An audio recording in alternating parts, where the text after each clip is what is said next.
현재 비트코인의 흐름과 관련해 분석가 마이클 반데포페는 비트코인이 반감기 전에 5만 달러에서 5만 2천 달러까지 한 번 더 상승할 가능성도 있지만 이것보다는 냉각기를 갖게 될 가능성이 더 크다라고 내다봤습니다. 시장을 움직이기 위해서는 더 많은 자금 유입이 이루어져야 하고 이건 시간이 걸릴 수 있는 문제다. 그래도 단기적인 냉각기를 거친 뒤 점진적으로 상승할 가능성이 높아 보인다. 특히 비트코인이 25,000달러에서 5만 달러까지 갑작스럽게 상승을 하면서 알트코인들이 어려움을 겪기도 했던 만큼 비트코인이 새로운 최고가를 기록하기 전에 3개월에서 6개월 정도 조정기를 거치고 그 사이 알트코인들에 대한 랠리가 나올 가능성이 있다. 이렇게 분석했습니다. 단기적으로는 비트코인 가격 조정이 좀 더 이루어지고 그 사이에 알트 랠리가 벌어질 가능성에 대해서 설명하고 있는 겁니다. 모건 스탠리의 디지털 자산 시장 책임자 앤드류 필은 비트코인 현물 ETF 승인이 글로벌 금융 시스템이 비트코인을 수용하는 데 있어서 중요한 전환점을 의미한다라고 말했습니다. 이 양반은 투자자 메모를 통해서 월가가 현물 ETF 형태로 비트코인을 받아들인 것은 디지털 자산에 대한 글로벌 인식과 사용에 있어서 잠재적인 패러다임의 변화를 보여준 것이다. 특히 최근 부상한 탈달러 위협과 관련해서 비트코인의 전 세계적 수용은 주목할 만하다라고 할 수 있는데 전 세계 1억 명 넘는 사람들이 암호화폐를 보유하고 있고 테슬라 등의 주요 기업들과 엘살바도르 같은 주권 국가가 이걸 지원한다라고 설명하기도 했습니다. 사실 모건 스탠리도 이미 적극적으로 비트코인에 대한 대응을 하고 있는 곳인데 모건 스탠리는 몇 년 전부터 유럽 오퍼튜니티 펀드를 통해서 360만 달러 이상의 GBTC를 매입을 했고 이를 통해서 모건 스탠리는 펀드가 고객을 대신해서 비트코인을 보유해 왔습니다. 특히 지난해 10월에는 케이맨 제도의 자회사를 통해서 유럽 오퍼튜니티 펀드가 GBTC 등의 전체 자금의 25%를 투자할 수 있게끔 제도적인 장치까지 만들어 놨습니다. 세력급 자본들은 이미 큰 그림, 판때기 다 짜놨다라고 바라볼 수 있는 그런 부분이 아닐까 생각됩니다. 비트코인 현물 ETF 출시 이후에 관심사는 단연 이더리움 등 메이저 알트들에 대한 ETF 출시 여부인데 먼저 라크 데이비스의 경우에는 올해는 암호화폐 업계 발전을 가속화시킬 어마어마한 촉매제들이 대기하고 있다. SEC는 5월에 첫 이더리움 현물 ETF 신청에 대한 답변을 내놓을 예정인데 이미 이더리움 선물 ETF가 승인됐기 때문에 이더리움은 증권이 아닌 것으로 분류된다. 또 이더리움은 자체적으로 레이어2 수수료를 큰 폭으로 낮출 수 있는 대규모 업그레이드를 앞두고 있고 비트코인 반감기도 다가오고 있다. 특히 XRP가 증권이 아니라는 판례가 나왔기 때문에 XRP 현물 ETF 출시 가능성도 있다. 이렇게 설명을 했습니다.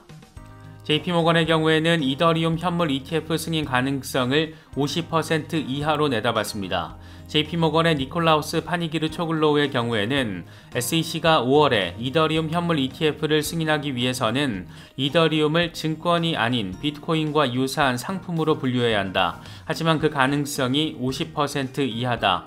SEC는 비트코인을 제외한 다른 모든 암호화폐를 증권으로 간주하고 있다. 이렇게 분석했습니다.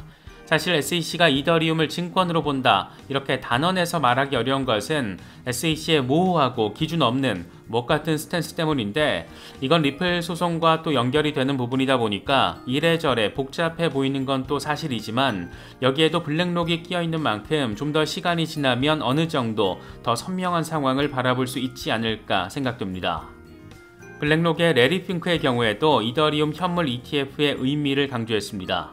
이 양반은 우리는 이더리움 현물 ETF에 대해서 긍정적으로 평가한다. 이더리움 ETF 보유 가치를 알고 있고 우리가 가야 할 길이라고 믿는다. 나는 암호화폐가 화폐가 아닌 자산으로 바라보고 있다. 이렇게 설명을 하며 이더리움 ETF에 대한 기대감을 제시했습니다. 블랙록은 이더리움 현물 ETF 증권 신고서를 이미 지난해 11월에 SEC에 제출한 상태인데 다음 데드라인은 1월 25일, 이건 현실적으로 불가능하고 파이널 데드라인이 8월 7일입니다. 바네크의 이더리움 현물 ETF 파이널 데드라인이 5월, 이후에 아크21 쉐어스, 해시덱스 등등이 이더리움 현물 ETF 데드라인 지금 잡혀있기 때문에 시장에서는 빠르면 5월, 늦어도 8월에는 승인이 이뤄질 수 있을 거라는 기대감이 지금 깔려 있는 상황입니다. 크레더블 크립토의 경우에는 비트코인 1시간 차트를 통해서 두 가지 시나리오를 제시했습니다. 먼저 첫 번째는 다시 44,000달러까지 갔다가 4만 달러 부근에서 리테스트, 그리고 나서 48,000달러를 향한 랠리 가능성. 두 번째 상황은 지금 수준에서 4만 달러 부근까지 일단 한번 빠지고 여기서 리테스트를 한 뒤에 곧장 48,000달러를 향한 랠리 가능성. 이렇게 두 가지를 차트를 통해서 보여주면서 어느 쪽으로 벌어지든 크게 변할 것은 없다, 이렇게 멘트를 치기도 했습니다. 단기적으로 오르내림은 별로 신경 쓸 것 없고 결국 48,000달러 위로 올라서게 될 거니까 신경 한 개 안 쓴다, 뭐 이런 얘기를 하고 있는 겁니다. 분석가 맥스의 경우에는 비트코인에 대한 계획은 매우 심플하다면서 4가지 스텝을 정리했습니다. 2023년에는 매수, 2024년에는 홀딩, 2025년에는 수익화, 2026년에는 시장과 이별. 이렇게 비트코인 사이클에 따른 시기별 대응 상황을 아주 간단하게 정리했는데 사실 이게 꽤 당연하기도 하고 그럴싸하기도 합니다. 단기적인 시세에 마음이 흔들리는 것은 그럼에도 불구하고 또 개미로서는 어쩔 수 없는 것 같기도 합니다. 분석가 알리는 채굴자들 상황을 데이터적으로 분석을 하면서 좀 더 조심할 필요가 있다라고 멘트를 던졌습니다. 1월 12일 비트코인 채굴자 포지션 지수 MPI가 9.43으로 최고치를 찍었다. 이건 채굴자들이 평소보다 더 많은 비트코인을 이동했다라는 것을 의미하고 잠재적인 매도 가능성을 시사하는 것이다. 최근 비트코인 가격이 조정됐지만 채굴자들이 추가 매도로 가격이 더 빠질 수 있으니까 주의할 필요가 있다. 이렇게 채굴자 녀석들이 또 팔아 제끼고 있는 그런 상황을 거론했습니다.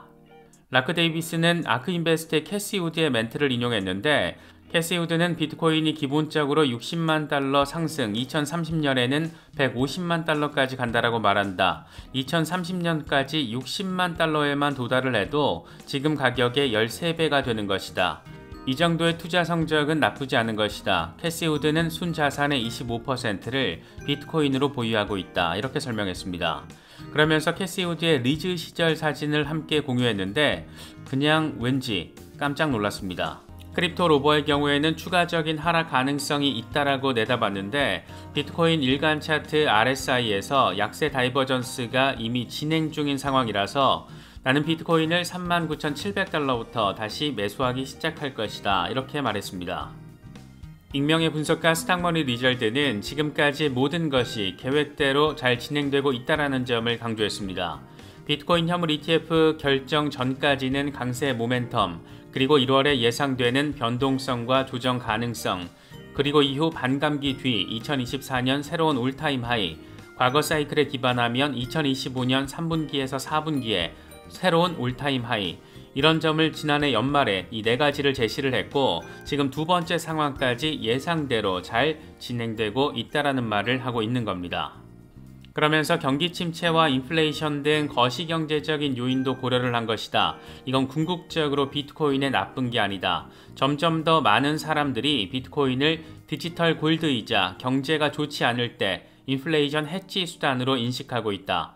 좀 더 대중화되면 이런 인식은 더 강화될 것이고 그래서 우리는 지금의 상승장이 곧 끝날 거라고 생각하지 않는다. 앞으로 많은 촉매제가 이 상승세를 더 부추길 가능성이 높다라고 생각한다. 이건 재정적인 조언이 아니라 우리의 의견일 뿐이다. 동의하지 않아도 좋다. 이렇게 설명했습니다.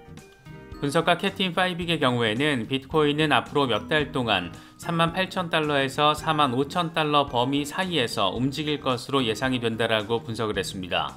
그러면서 강세장인 올해는 많은 일들을 앞두고 있기 때문에 약간의 휴식이 필요할 수 있다. 반감기 랠리는 3월 중순쯤에 시작될 것으로 예상되는데 올해 3분기에는 사상 최고치를 경신할 것으로 예상된다. 이렇게 전망했습니다.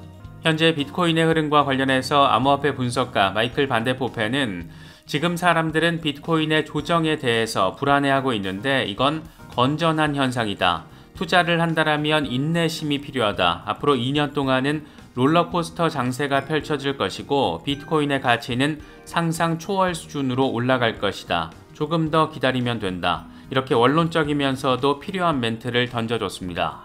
강세장 국면에서 벌어지는 롤러코스터의 정도가 얼마나 급격하게 기울기를 가지고 있는지는 라크 데이비스가 설명을 했는데 비트코인은 49,000달러를 찍고 13% 수준의 조정을 받았다. 그런데 이전 상승장에서 주기적으로 30에서 40% 수준의 조정이 여러 차례 발생했다. 이런 변동성은 암호화폐의 특징이다. 13% 수준의 조정을 감당하지 못한다라면 이 시장에 잘못 들어온 것이다. 이렇게 멘트를 날렸습니다. 함께 공유한 비트코인 주간 차트를 보면 강세장에서도 30에서 40%의 수준, 이 수준의 조정은 상당히 흔하게 발생했다라는 점을 느낄 수가 있습니다. 다시 말하면 이번 강세장에서도 우리가 상당히 흔하게 접할 수 있는 그런 상황이라는 것을 의미하기도 합니다. 분석가 젤레의 경우에는 앞으로 몇 년 동안 돈을 벌 수 있는 가장 쉬운 방법이라며 차트 하나를 공유했는데 비트코인 가격이 3만 달러 밑에서 매수를 했다라면 전고점에 해당하는 69,000달러 부근까지는 아무것도 하지 말고 그냥 홀딩, 그러다가 전고 돌파가 성공하면 7만 달러에서 10만 달러 부근까지는 차익 실현을 하면 된다. 이런 의미가 차트에 담겨 있다라고 해석할 수가 있습니다. 그러면서 이 양반은 비트코인이 다시 3만 달러 밑으로 빠지지는 않을 것 같다라고 멘트를 쳤는데 주간 차트를 기준으로 지금 구간에서 이동평균선 합류 지점을 보면 매주 상승을 하고 있다. 그래서 지금의 하락 조정은 과속 방지턱에 불과하다. 더 높이 보낼 수 있을 것이다. 이렇게 긍정적인 부분에 방점을 찍었습니다. 크립토 타이탄의 경우에는 비트코인 월간 차트를 공유하면서 비트코인이 강세 사이퍼 패턴을 보이고 있다라는 점을 강조했습니다. 세 가지 타깃 가운데 두 가지는 이미 달성이 됐고 다음 타깃으로 설정된 것이 69,200달러입니다. 다시 말해서 비트코인이 피보나치 382에 해당하는 36,000달러 또 618에 해당하는 48,700달러는 이미 찍어버렸고 이제 다음 타깃 69,200달러 전고 돌파 테스트가 될 거라는 점을 월간 차트를 통해서 설명을 하고 있는 겁니다. 닥터 프라핏의 경우에는 추가적으로 39,000달러 부근까지 하락할 수 있다라는 점을 강조했습니다. 비트코인이 다시 50일 지수이동 평균을 리테스트했는데 이런 강세 차트에 주의해야 한다. 역 헤드앤숄더 패턴은 페이크이고 마켓 메이커는 당신을 가두리치길 원한다. 이렇게 설명을 했습니다. 지금 살짝 반등을 해주긴 했지만 이건 사실상의 불트랩이고 결국 다음 타깃은 39,000달러 부근이 될 것이고 그리고 나서 반등을 하게 될 것이다. 이런 점을 강조하고 있는 겁니다. 분석가들 사이에서도 방향성에 대해서 의사결정을 내리기 상당히 어려운 상황이라는 점도 함께 느낄 수 있는 그런 부분입니다. 비트코인 현물 ETF에 대한 관심은 여전히 뜨겁습니다. 그레이스케일을 제외하고 비트코인 현물 ETF 10개 상품에서 3일 동안 100억 달러 거래량을 기록한 것으로 나타났습니다. 선두는 단연 블랙록이고 그레이스케일의 경우에는 GBTC 환매로 인한 순유출 거래라고 할 수 있습니다. ETF 상품이 3거래일 동안 100억 달러를 기록한 것은 어떤 의미를 가지고 있는지 이에 대해서는 블룸버그의 에릭 발추나스가 잘 표현을 했는데 이건 생각보다 엄청난 일이다 이렇게 의미를 부여했습니다. 지난해 500개 ETF가 출시됐는데 오늘 총 4억 5천만 달러 거래량을 기록했다. 가장 많은 게 4,500만 달러로 나타났다. 지난해 전체 신규 ETF 거래량보다 블랙록 비트코인 현물 ETF 거래량이 더 많은데 오늘을 기준으로 지난해 신규 상장된 500개 ETF 가운데 절반은 거래량이 100만 달러 미만이었다.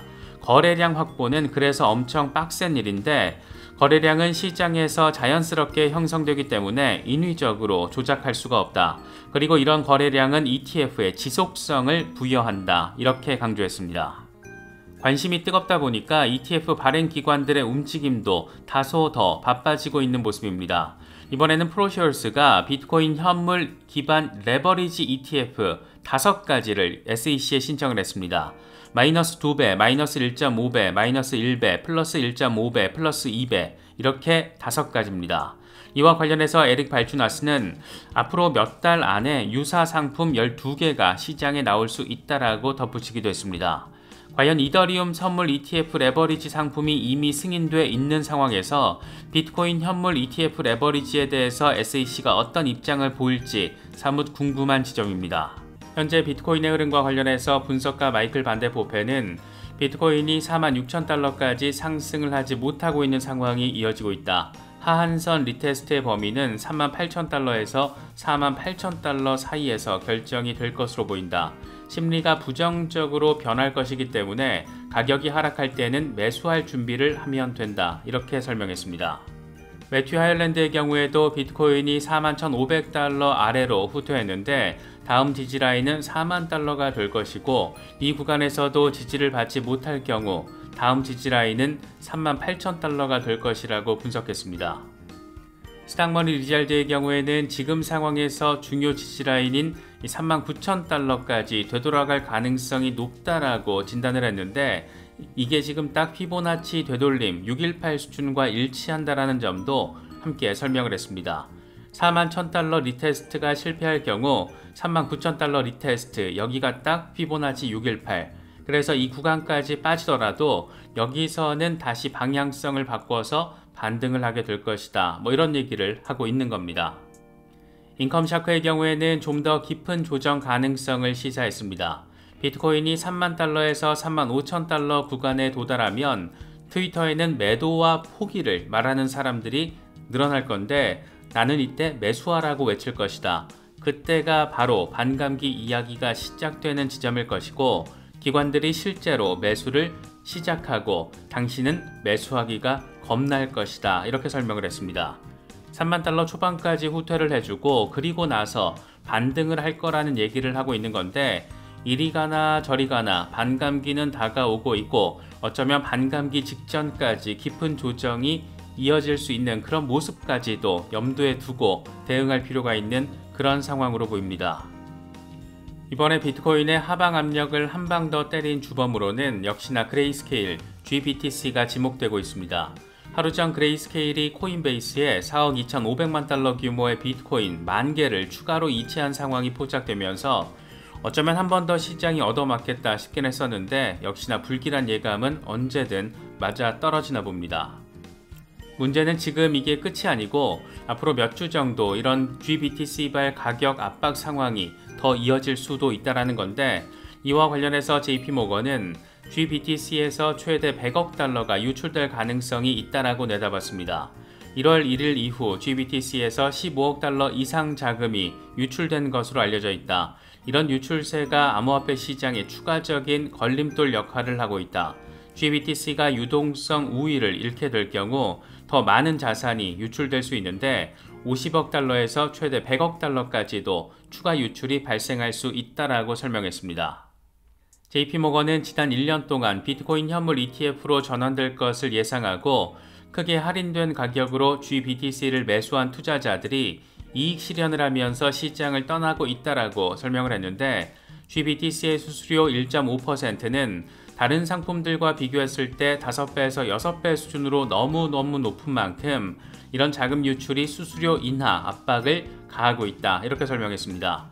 어느 정도 예상은 됐던 상황인데 막상 지속적으로 시장을 압박하는 걸 바라보자니 기분이가 짜증이가 나는 것은 또 어쩔 수가 없는 것 같습니다.